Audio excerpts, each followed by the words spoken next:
Taurus, hey babies, it's Melissa here to do your weekly love reading for the week of September 28th through October 4th. This is for Taurus, Sun, Moon, Rising, and Venus. It will not resonate for everyone. If it does resonate for you, however, please smash that like button for me. While you're down there, smash that subscribe button as well. If you would like to see more content like this, you can click the bell notification icon for all if you want to be notified when I upload or go live. There's a PayPal me account linked in the description box below. Thank you so much if you do leave the channel a donation. There's also a price list and an email address to get a hold of me for personal readings. Let's just get right into it. This is for single, to married, and anywhere in between. This is the energy you're bringing to this connection. This is the energy the person you have in mind is bringing to this connection. And this is the potential outcome for this connection. The overarching energy is the Queen of Pentacles. Underneath that is the Nine of Cups. And then we do have Two of Cups, the Devil, the Knight of Cups, or the Knight of Swords. Lots of action, lots of transformation. I'm just going to talk about these two because I think always in your guys' energy or in your guys' readings is this Nine of Cups or the Nine of Pentacles. And this Queen of Cups also signifies this, as far as I'm concerned, just a really stable, on your own, grounded, solid human with... wow, she's just so stunning, this Queen of Pentacles. Anyway, so the Nine of Cups is kind of just really content and fulfilled where you're at on your own. And which is how to, I think the only successful path to a healthy, loving relationship is going to be that, and this as well. Maybe not necessarily financial stability, just stable, you know, solid, self-reliant, and not in a... Sometimes I think we're expected, too much is expected of us as human beings. So I'm not saying that, you know, you need to be able to build a house on your own, and you shouldn't have to do all, you know, oftentimes we're doing more than we should be doing on our own. So independence is great. However, I think it's okay to need and also to be there for others and to allow others to be there for us. This indicates, though, that you're not needy of that, or the connection is not needy of that. Maybe that two solid halves make a solid whole kind of a situation. You're bringing this Page of Cups. This is like loving, you know, in the regular Rider-Waite, I think he's just kind of a almost the Fool energy, just kind of... carefree in his approach, or, you know, male or female, obviously. Carefree in their approach toward love. Really loving, has a lot of love to give. Very, you know, emotional. And I think in this particular deck, I just really see this person giving the outcome to the creator. So really trying to manifest, but also knowing that we can't control outcomes. And when we do manipulate outcomes, always it will turn out not in our favor. It will turn into a lesson instead of what the connection we were hoping for, right? So we're giving all of the outcome to the creator, but we have a lot of love to give, and we're not going to play any games with that or manipulate with that. What is wrong with me today? Okay, the energy your person has is the King of Cups. This can be Cancer, Pisces, Scorpio. Same with your energy, Cancer, Pisces, Scorpio. Water energy, a lot of love on the board. This is Earth sign. The overarching energy is you guys, Taurus, Virgo, and Capricorn. Okay, so the King of Cups is this stable, emotional, but not careless with. So unlike this page who might not think about the consequences before he acts, the King of Pentacles, or the King of Cups, is definitely going to think about what he does before he acts. He will feel everything on a very deep level, like all water signs, the water element the cups indicate is emotion. So he feels these emotions deeply, but he's not spilling them or handing them out carelessly. He's being more calculated and concise with his emotions. He is fine no matter what's going on around him. He is, you know, he's got a poker face. I'm not going to sing it. Yes, I am. Poker face. Okay, that's enough. Okay.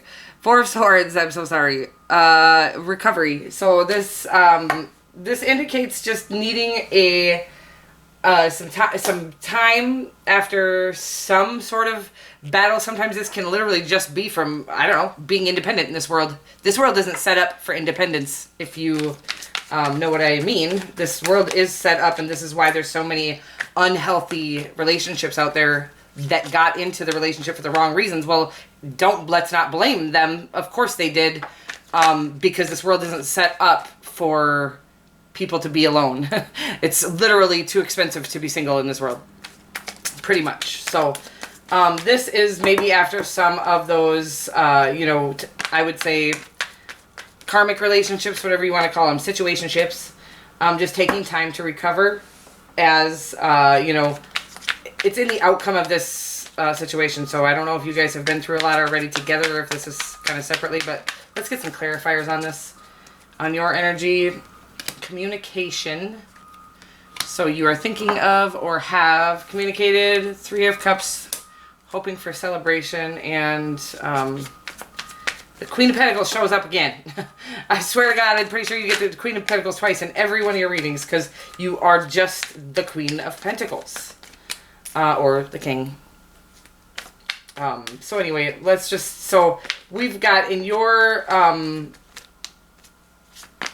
what I'm feeling here is you've already signed up for this. You're ready to celebrate, you're ready to communicate, authentically. And again, you're stable, you're grounded, you're not doing this out of need, you're doing this out of pure desire. These also can be known as Cupid's arrows, arrows of desire. So I think this is you stating you don't want to play no games. You're done. You're going to be clear and communicative. And in doing so, and we should be clear and communicative. I try to always evaluate what my, expectations are. I try to keep my expectations in check. So I don't communicate if I have an expectation. If I want somebody to know something and I do not care, I want them to know at all costs. I do not care if I ever hear from them again. This is something I need them to know regardless of the outcome. Then I communicate it. In a love situation like this, where, we're taught obviously not to chase, and whatever you want will come to you when you're not wanting it, or when you're not, needing it or whatever.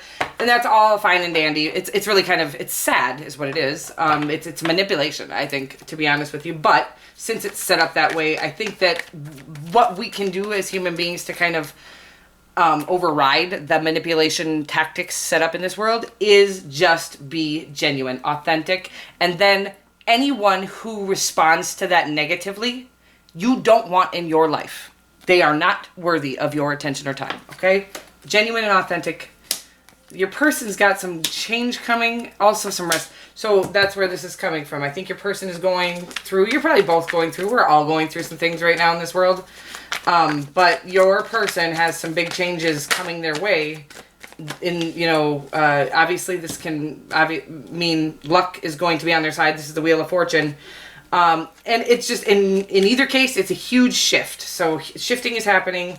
And again, dependent on what your person is putting out into the universe is what they will receive back. And it's like times 10. So basically they're being highlighted. And at this time they're going to be exposed for anything that they truly are putting out in the universe, and they are going to be rewarded for it, good or bad. Rewarded in a good way or rewarded in a bad way. I'm sorry that, I just like to be clear on that, because again, people are like, the Wheel of Fortune's in my favor, so meh, I can do whatever I want. No, that's not how this works. Your person needs to make good choices. Good, healthy choices that are conducive to the betterment of them, whatever that may be. And something just flew on the floor, so I'm going to grab that really quick. But let's check out this outcome here. They also have the Queen of Cups. They have the King and the Queen of Cups. So they have the perfect pair in their energy. I really feel like this is, I just feel like that, whenever that happens, especially all in one energy like that, I feel like they are seeing this as their end-all be-all. That doesn't mean they're showing it. That, especially the King of Cups here, God love his soul. He is not heart on his sleeves kind of dude. Let me tell you, if he hands you his heart, please don't hurt it. Or if she, male or female, please don't hurt it. Okay. Because once you break the walls of a water sign down around their heart, that thing is like a pulsating, fleshy heart. Doo-doom, doo-doom. It is vulnerable. It's the most vulnerable heart you'll ever get a hold of, okay? So don't hurt it. Make sure before jumping into a situation, I'm just assuming this is a water sign because I can do what I want. Make sure that this is truly what you want, because if you break down a wall like this, like the ones that water signs put up around their heart, and you decide, oh, maybe I just wanted to chase, the fleshy, open, wounded heart is there for attack, for anybody to get at. I know this, wow, this is dramatic. I'm dramatic today, but this is real. So please, because this is why they have walls up, because this is what keeps happening to water signs. I don't know why. I don't know if it happens to everybody, but we are just a bunch of wussies. But, you know, people will break our walls down and then leave our heart carelessly out in the open. I know that sounds like for people to come in and stab at it. So then we build up even bigger walls. So anyway, blah, blah, blah. Moving right along to the outcome. The Page of Cups shows up again. We're stressing. Baby, we got to sleep. We got to get some sleep. Take care of ourselves to the fullest. And the truth is, when we're taking full care of ourselves, and I know it's really easy to say and not as easy to do when we're in a magnetically pulled situation. I've been in one. I remember bawling in my garage, drinking beer and smoking cigarettes for 6 hours after my children would go to sleep. Every single night when I was in my twin flame original, like, we barely knew each other, and I felt so pulled. It destroyed me. In doing so, it broke down all my ego, and it helped me build up my soul and start to feed it. Anyways, again with the drama. I don't know what's going on, if there's a lot of drama in your life, or if I woke up on the dramatic side of the bed today. But anyways, so it looks like we're having some, this is why, because we're having some sleepless nights. We're in need of this rest and recovery. Once we rest and recover on our own and really pour into our own cup, like this Queen of Cups does, this is when all of the Wheel of Fortune starts to turn in all of our favors, is when we can really get to, and I'm not even saying you need to be thriving on your own. It's just that ache when you're alone, that indicates healing needing to be done still, okay? So it's mandatory that if you're in this mode, that we are diving in as deep as we can within ourselves to feed our own soul. What is it? A person isn't going to feed your soul. They can't. They're not set up for that. Most people don't even know how to feed their own soul. They certainly cannot feed yours. So in this mode here, it's imperative that you find out what it is that makes your soul sing. I'm not talking about working 60 hours a week and wasting away your life. I know you can even love what you do, but that isn't for you. And when you're doing it too often, it becomes, you know, it's an expectation. It's not to feed your soul.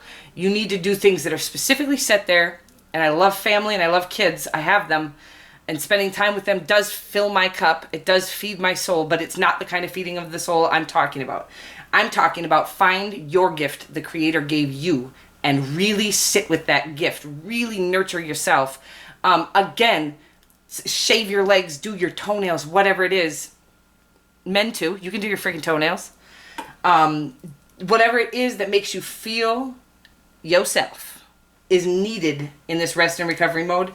And so if laying in bed and bawling is what you need to do for a day, do that. Crying literally releases energy, negative energy. It releases it. Don't hold it in. That's going to keep it stuck within you. Let me get you guys wow, hello, I'm so sorry, you guys. And I can hear my kids talking very loudly right now, and they're supposed to be doing homework. Creativity. Oh, wow. We were just talking about this, weren't we? So whatever the creative gift that the universe, God, whatever you want to call it, gave you is, well, let's read this. But I'm just going to say, is the kind of nurturing I'm talking about. We all have one. We don't all know we have one. We haven't, you know, we've been so distracted by all the things society tells us we have to do, that we don't have any time to really feel what it is we love to do. So creativity is you love to devise new ideas, innovations, and forms of illumination. So whatever, that's not exactly what I was, but yeah, illuminate your own soul by doing what feeds it. aside from the fact that it feeds your soul, it truly will illuminate you. When people can feel you're feeding your soul, they want that. They're going to start attacking. You know, they're going to come running after you because your soul is going to be shining, and people can feel that, sense that. That vibe that is given off when somebody is truly content where they are is the most sensual and powerful vibe a person can hold. I love you guys. I love you guys so much, and get out there and feel yourself. Mwah. See you next week.